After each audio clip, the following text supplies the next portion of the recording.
And it's almost Christmas! Yes, it's Christmas. Look, I got a llama on my sweater. I got my Santa toque on. Oh my goodness, it's Christmas Eve. That means we're all going to get lovely presents and have no bad or ill will towards anything, right? Your Locked On Capitals, your daily podcast on the Washington Capitals. Part of the Locked On Podcast Network, your team every day. And hello, ladies and gentlemen, and welcome to another episode of Locked On Capitals. I am your host, as always, the insider of the insiders, Tyler Kuehl, here for this Christmas Eve edition of Locked On Caps. Some of you are probably thinking right now, Tyler, what are you doing? Working on Christmas Eve? What are you doing? First of all, no, this is not my normal radio job where there are a bunch of heartless wenches that makes me work on Christmas Eve. No, I am recording this on December 23rd. Gonna give it away. I don't care if people get annoyed by it, but I'm gonna do it because guess what? Ain't nobody working on Christmas Eve. I'm like working like 3 or 4 hours tomorrow. Just working radio, kids. It's a wonderful thing. Like I'm okay with working holidays as long as it's like, calling games or calling sports. Like that's fun. What I do is not worth working on Christmas Eve, but someone's got to do it, right? Anyways. Enough about me wallowing in self-pity. Let's talk about what we're going to talk about today. Let's do that, shall we?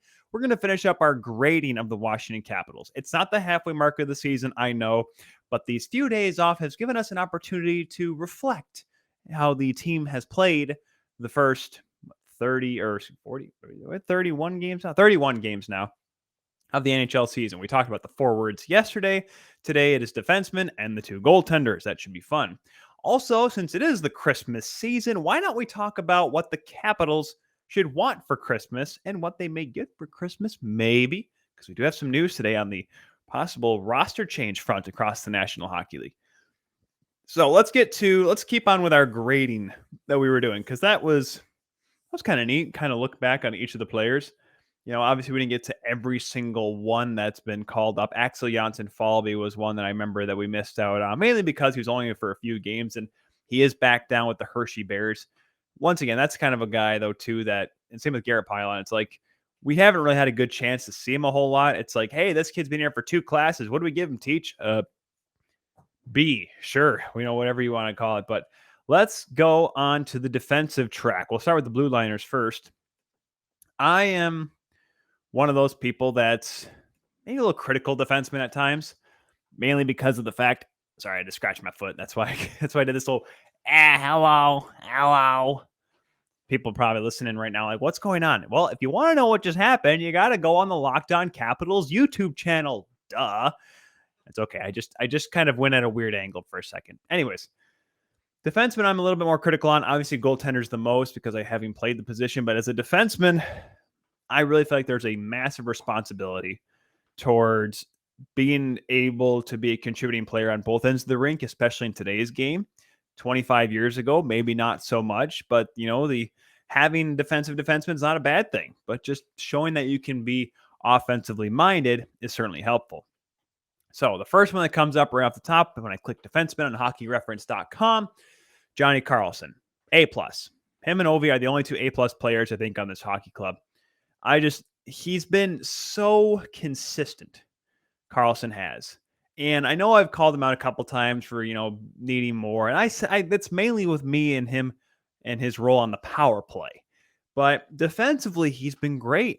I don't think I've ever had anything bad to say about him. I don't notice any great defensive gaffes. He's the 3rd leading scorer on this team. So once again, showing that he can put the puck in the net and help set up plays to help get the puck in the back of the net. He is currently a +11 this year, which is 3rd, 4th, 5th. Oh, you see a little further down the list. But then again, he's been put in more defensive situations than, Kuznetsov and Ovechkin and Wilson have.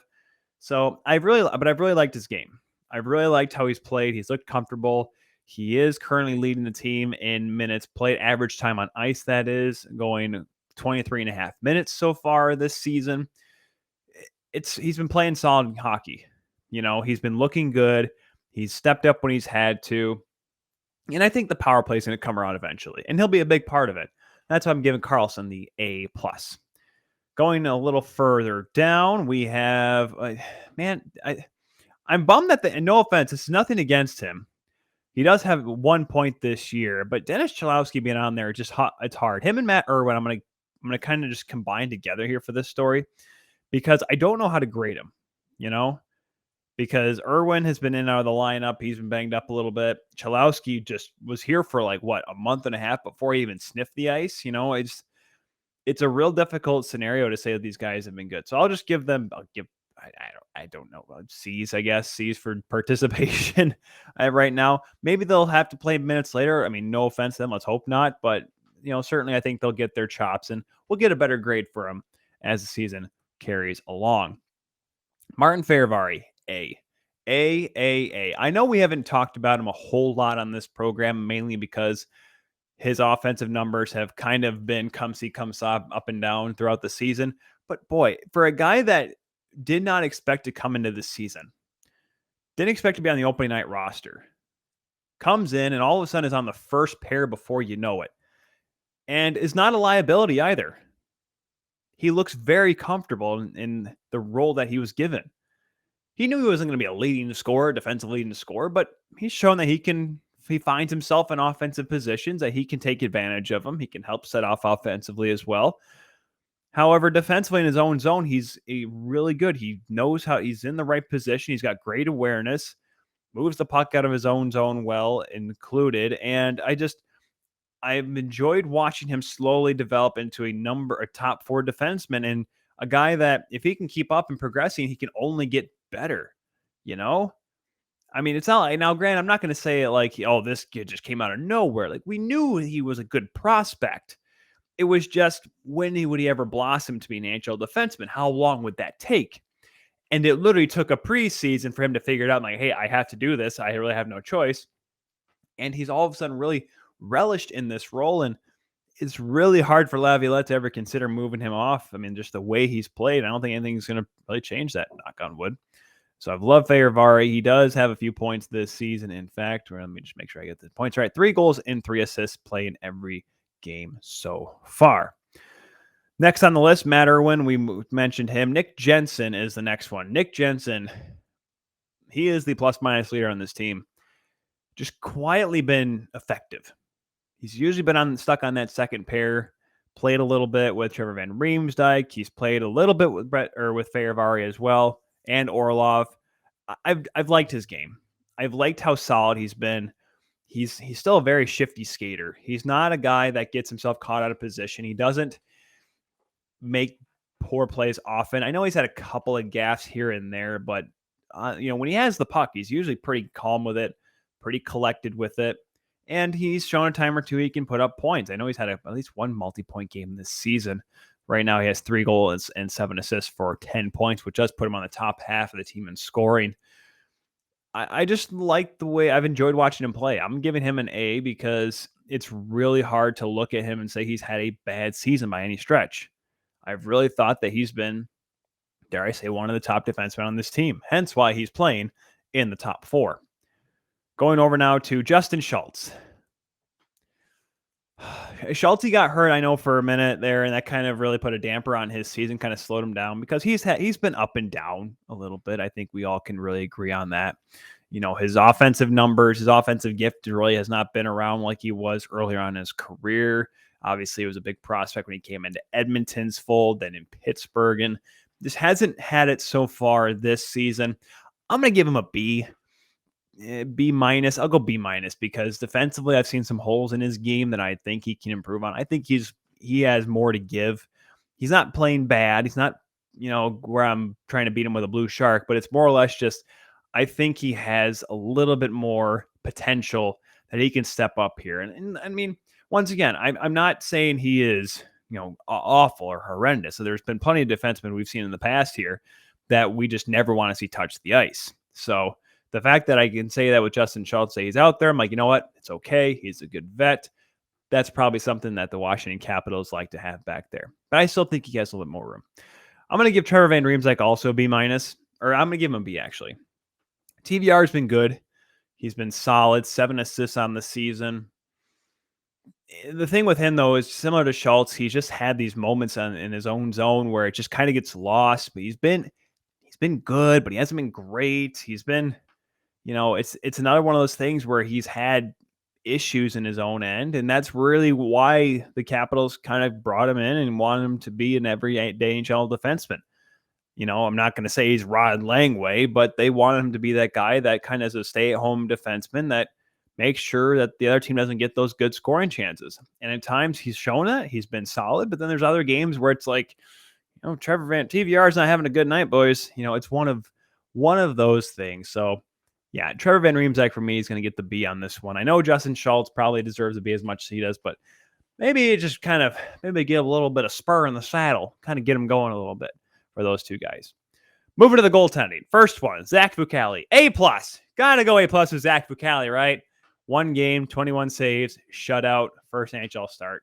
I know that's not the actual thing, but Zach Fucale's having a great year. I'd love to hear what Fish has got to say down in Hershey with him, because he was having a great year before he got called up anyways, before he got that first start, and was looking good when down in the American League, and then had that shutout. I know Detroit fans like, oh, we just played like garbage. Well, you know what? He still had to make the saves, and it was his first ever NHL game, so I'm pretty sure, there's a such thing as nerves with some of these guys. So, yeah, I really I hope he gets some more games in. Obviously, with Vanecek and Samsonov up, you hope not, just based on the fact that means something's wrong with them. But I hope he gets a shot somewhere. It's been so long, and I don't know. I don't know what happens if he'd ever turn into an everyday NHL, or what would happen. Because at this point, it's never been the case. We'll never have any clue. So let's go with Vitek Vanacek here. Vitek Vanacek. See, the goals against average numbers with the two Caps netminders have now kind of been a little inflated over the last few games. How am I going to put Vanny? Gosh, it's hard. How can you? I mean, he's 6'4" 5. 6'4" 5. Vanacek has had so many problems winning games beyond 60 minutes. And again, the Washington Capitals have in general. He's got a 910 save percentage and a 251 goals against average. I'm giving him a B+. I'm sorry. I know he started off the year great. I know he was looking really confident, but just something happened in that West Coast trip. And while he has looked good in games, and he's won games since that trip, since Samsonov's kind of taken the 1A spot, but it just seems like he's got more to give, And I really hope now with without the Olympics kind of being a pressure point on him, because I'm not saying he would have been in the shoe to be the starting goaltender for the Czechs, but I thought he really could have had an opportunity to be playing in Beijing, given the fact that he's from Czechia. And certainly he has shown that he can be one of the top goaltenders. I don't know who else would be. I'm trying to think off the top of my head, other Czech goaltenders that are playing in this league. Peter Mrazek, but Peter Mrazek can't stay healthy with Toronto right now. So, hey, VV, you're going to get the start here. Let's go. Ilya Samsonov, I'm going to give an A-. If you talked to me about 2 weeks ago, I think Samsonov would have gotten a solid A. Just the last few games for me have really kind of turned things a little bit for me. He's still, now granted, this is still a guy who's 11-2-2 on the year. His goals against average, yes, is 2.64, and he has had a couple of laughers. There was, of course, the dramatic come from behind win by the Florida Panthers when they were up 4-1 with the Capitals, and that crazy game, which may have kind of messed up the numbers a little bit, but 3 shutouts on the year. From where he was last season to this season, it's night and day for him. That's what's made his story so much more intriguing, and why him being the 1A is, I don't say surprising, because that was the plan coming into the season, but where we were at the beginning of this year, where Vanecek really took the reins, and we said, Samsonov, man, he's the number 2. Like, there was honestly not a 1A, 1B scenario. It was Vanecek was the starter, and we have a back-to-back. We better play Samsonov just to give Vanecek the night off. And then, like I said, that West Coast trip, just something happened. He clicked in his head. And it wasn't like he was playing bad before they went to California. It was just when they went in there and he stood on his head in those 2 games against San Jose and LA. And it kind of went, hey, all right, he's our guy now. And this is, was the status quo back in August. But once again, given how many times he was on the COVID list and how he was unable to really find consistency last year, it's good to see him have the 1A spot. But I give him the A- because the last few games for him just have not been the best. So I think he's got a little bit more to give as well. And I think maybe this time off will help him recuperate, recover, and what have you. So what we're going to do next, guys, is we're going to talk about the gifts. What do the Washington Capitals want for Christmas? What are we going to want? We may talk about some actual items, maybe. I don't know. Maybe obviously some hypotheticals, but that's okay. But first, Built Bar. This holiday season, grab the protein bar. That tastes like a candy bar or even better than a candy bar. Built Bar, filled with so much holiday goodness. Bleh. Rich with decadent flavor, covered in chocolate, but amazing low in calories, sugar, net carbs, and fat, and high in protein. With Built Bar, you get the best of both worlds, delicious and healthy. So many flavors, you'll have a hard time choosing. Will you have raspberry or mint brownie, cherry or double chocolate, cookies or cream or peanut butter brownie? It is also the season of peace and love, so do not bring up your favorite Built Bar flavors at family parties because people are so passionate about their favorite flavors, they'll fight for it, and things could get out of hand. Speaking of which, you're friends with Santa Claus? Well, tell Santa to throw a few Built Bars in those stockings because with so many flavors, they'd make anyone's Christmas morning a happy one. Go to Built.com right now and use the promo code LOCKED15 to get 15% off your first order. 15% off by using LOCKED15 at Built.com. And guys, no one plays daily fantasy sports to lose because winning feels so much better. But traditional fantasy sports are a long-term losing proposition because you never know who or what you're up against. Well, StatHero is the first of its kind daily fantasy sports platform where it's you versus the house in head-to-head fantasy matchups, winner take all. Here's the crazy part. StatHero shows you their lineups before you play, and you handpick the team you want to face them one-on-one. This never-before-seen innovation of a fantasy sports and sports betting hybrid is StatHero players clocking odds that are over 4 times better. Why? Because you don't have to compete against thousands of experts or unknowns because StatHero puts you in control of your fate. With StatHero, you're in control of the stakes. You decide how much you're going to play and for how much, and StatHero has no choice but to take those odds because they're daring you to beat them. StatHero is head-to-head daily fantasy, what daily fantasy should be, one-on-one. Sign up for free right now at stathero.com/hockey using the promo code hockey for a 100% deposit match. Once again, that's stathero.com/hockey, promo code hockey for 100% match. Terms and conditions do apply. Christmas time. It's my favorite. It's literally my favorite holiday. Hence why I'm wearing my ugly llama Christmas sweater. Look at this thing. It's a llama with a toque on. And hold on, let me go in front. It even has a scarf. Look at it. It's got a little scarfy thingy right here. Look at that. I remember when I was doing a game with Harrison one year, I even pinned because we did ugly sweaters one game.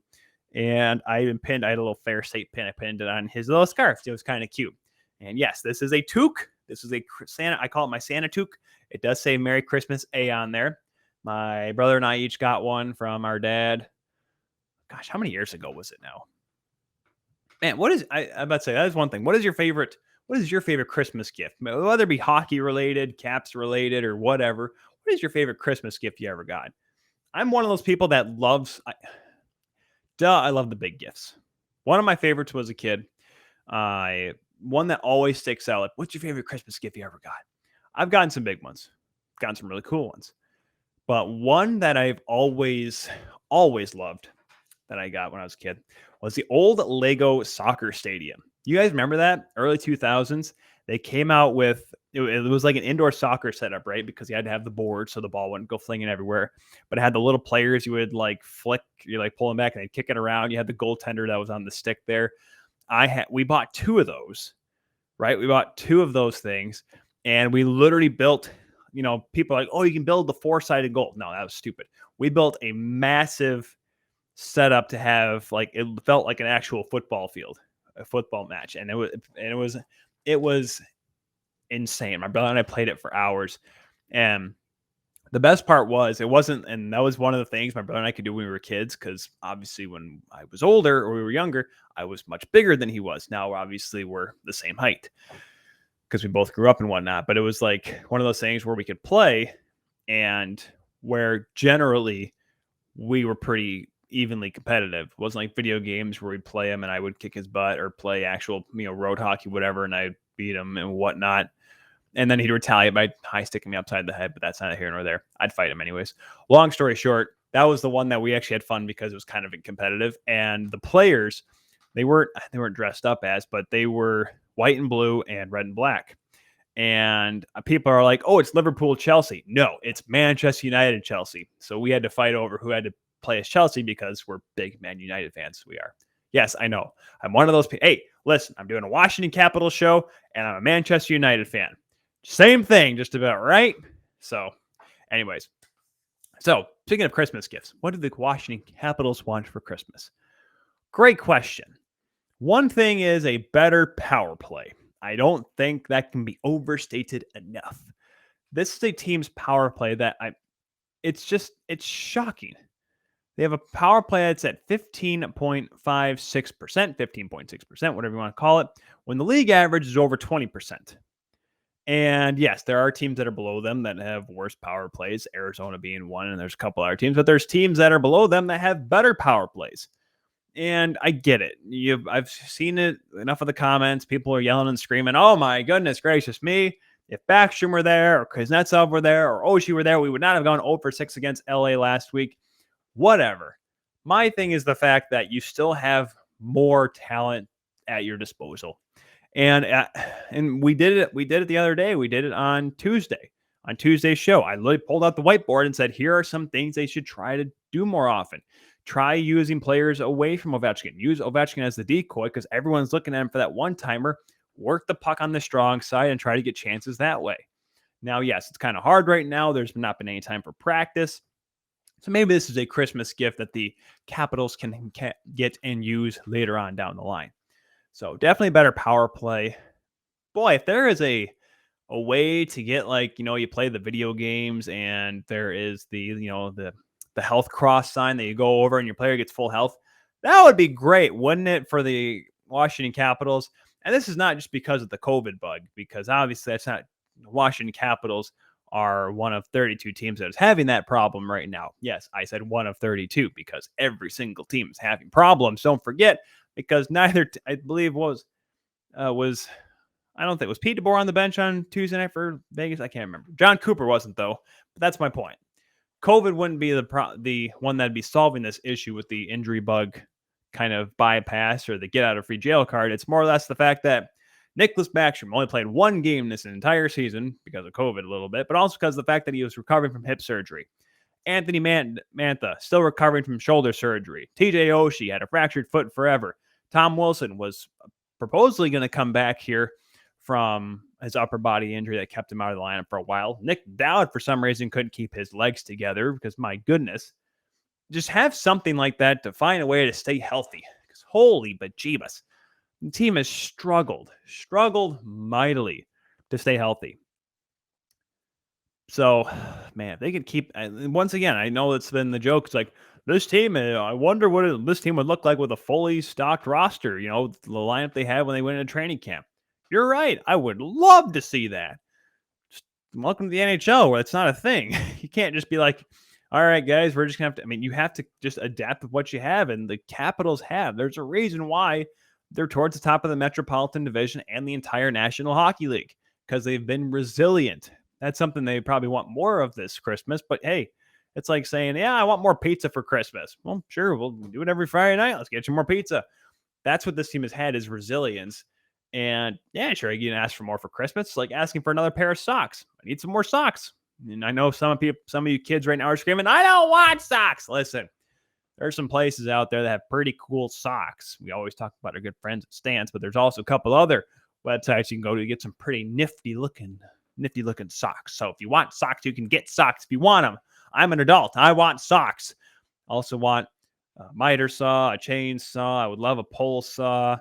I would like more Christmas lights for next year. Love a nice 15-foot extended ladder. Also, I do need to find a way to cut down this walnut tree I got back here. So I have a lot I want for Christmas as well. Just very, very expensive stuff. That's another thing about being an adult. Money. It doesn't grow on trees for a reason, kids. That's the reason why the parents yell at you all the time. Because guess what? If you just chuck money around like it's crazy, well, I wouldn't have this microphone. Well, this was a gift, but I wouldn't have this mic stand. I wouldn't have this mixer. That was a gift too. Shoot. I wouldn't have this purchased laptop. Wouldn't have the camera. Wouldn't have the lights. Wouldn't have this. The table was a gift too. Shoot. The TV was my wife's. What isn't here is mine. That's mine. The banners are all mine. The pictures are all mine. Yeah, all that stuff I had to purchase. Oh, the house. We had to purchase that as well. So yeah, money, it's very expensive and you got to keep it. So anything else what do you think the Washington Capitals want for Christmas? Chuck them down in the comments down below there and let me know what you think Washington needs from old St. Nick before we get started back up on Monday's game. Yeah, and that's one thing too. I know some people are like, Ty, you going to preview the game Monday against Ottawa? No. At this point, trying to preview it. I mean, once we get the season going again, maybe get some consistent games in, I'll be a little bit more proponent too. But talking about this on Christmas Eve and having the players test on Sunday, hoping that the game happens on Monday, why even bother? I know things were looking great. Things were looking great in November, early November. Oh, it was wonderful. We were on a fast track to get through 82, get back to normal, get that salary cap bumped up. Let's go, kids. We're right back to normal. We're full speed ahead. COVID ain't got nothing on us. Omicron coming in like a freight train. Meow! That's exactly how it happened. So, none of that stuff.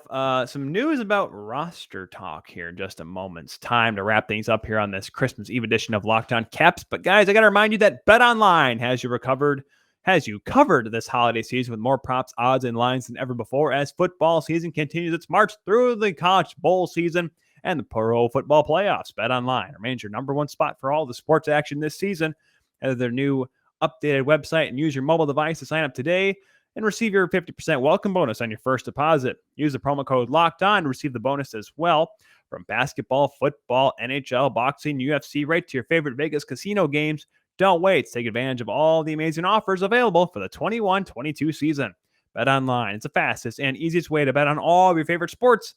Don't wait, take advantage of all the new amazing offers available at BetOnline, where the game starts. So I was listening to the Jeff Merrick show today, Sportsnet 590, actually the Sportsnet radio networks, and he was talking with Elliot Friedman, and they were talking about possible rosters, well, the changes to rosters coming after the holiday here. And I'm really interested to see what they're going to do, because there was talks of expanding the rosters, obviously with a lot of teams having to play shorthanded. That was obviously a massive issue with just having games postponed because a lot of teams didn't have enough players. Wouldn't have been suffice to put up 12 guys on the ice in an NHL game.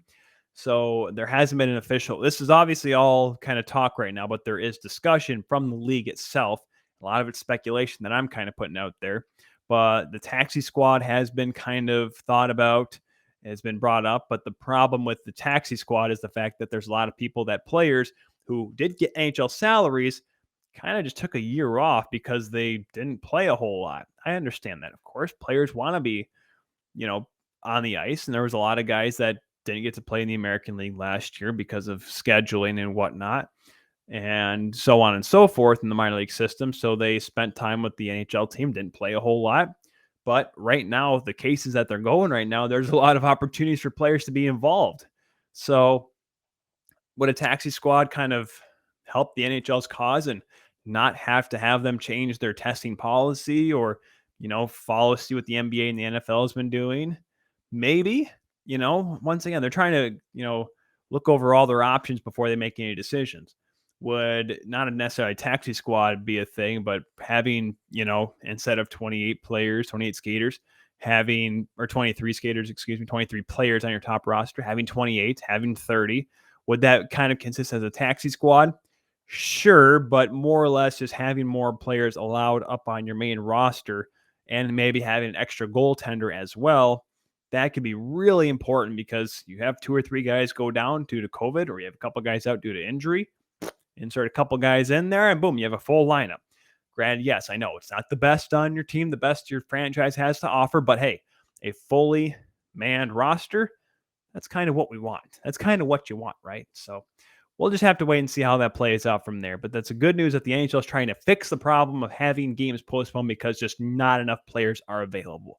We'll have to see how it goes. Maybe that's a big Christmas gift to everyone from the National Hockey League. More games. We're going to make it happen, guys. Here you go. Big fat with a big ribbon on its head. Big fat present for you.